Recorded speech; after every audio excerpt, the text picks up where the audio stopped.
Cravaack to respond to that. Good morning, Congressman. Good morning. How are you today? Just fine. I know that you voted against the Boehner bill. So when you hear Congressman Garamendi saying that most Americans don't want to touch the entitlement programs of Medicare and Social Security, what do you say to that? I say we have to find a solution that solves the problem. What we have to do is protect our credit rating. We have to cut more than we spend, and we have to put a mechanism involved in there for future spending as tied, in my opinion, it has to be tied to debt to GDP ratio. And then we have to put in a balanced budget amendment. And the reason why that's so important is so that future generations can continue on with the American dream. We can find a solution to this problem.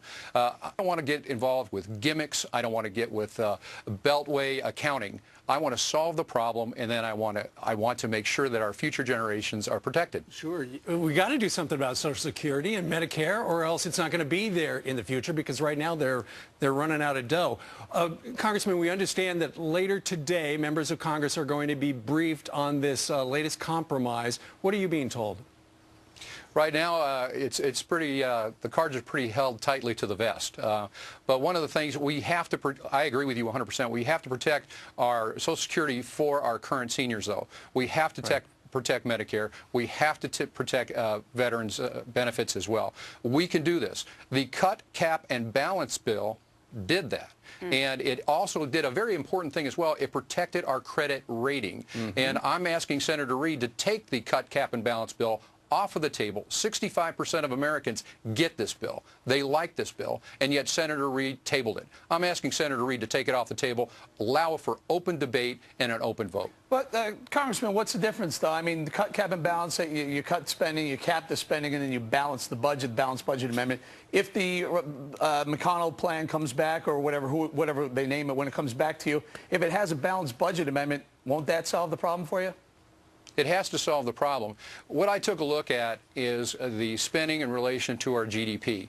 If we still keep on climbing in relations to our GDP without having a mechanism to start bending the spending curve back down again, we're just spinning our wheels here. We're heading right into Greece. We don't want to do that. We want to protect the future for Americans. Do you have a problem with the fact that this is now going to be carried over past the re-election bid of President Obama? Does that factor into your decision at all?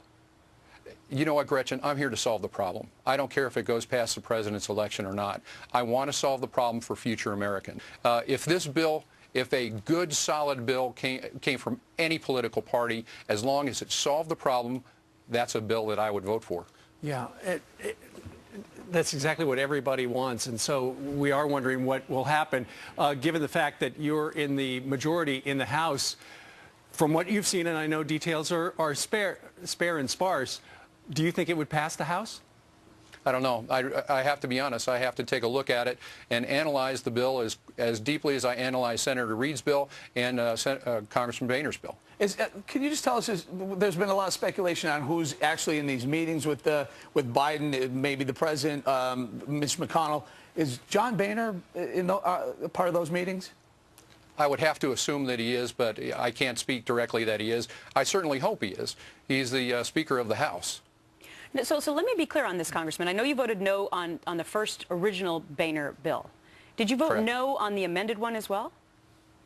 I had a big problem originally with Speaker Boehner's bill, respectfully, because of a balanced budget amendment associated with it. Balanced budget amendment was brought into it, but it was brought in within the Super Congress. Right. I wanted to see a balanced budget amendment cleared first, then we start talking about So cuts. you had 2 no votes. And so what was, I guess what I'm trying to get at is what would have to be in this version to get you to vote yes, because it appears like the balanced budget amendment was in the second version of the Boehner bill. It was, but remember, it was in the Super Congress portion of it. If it had been approved first, a balanced budget amendment had approved first, and then we started talking about cuts, then I probably could have gone with it, but it wasn't. It was inside the Super Congress. All right, that's Super but Congress. It has to solve the problem. That's the main line. Exactly right. All right, Congressman, thank you very much. We know it's going to be a busy day on the Capitol Hill. We thank you very much for joining us live.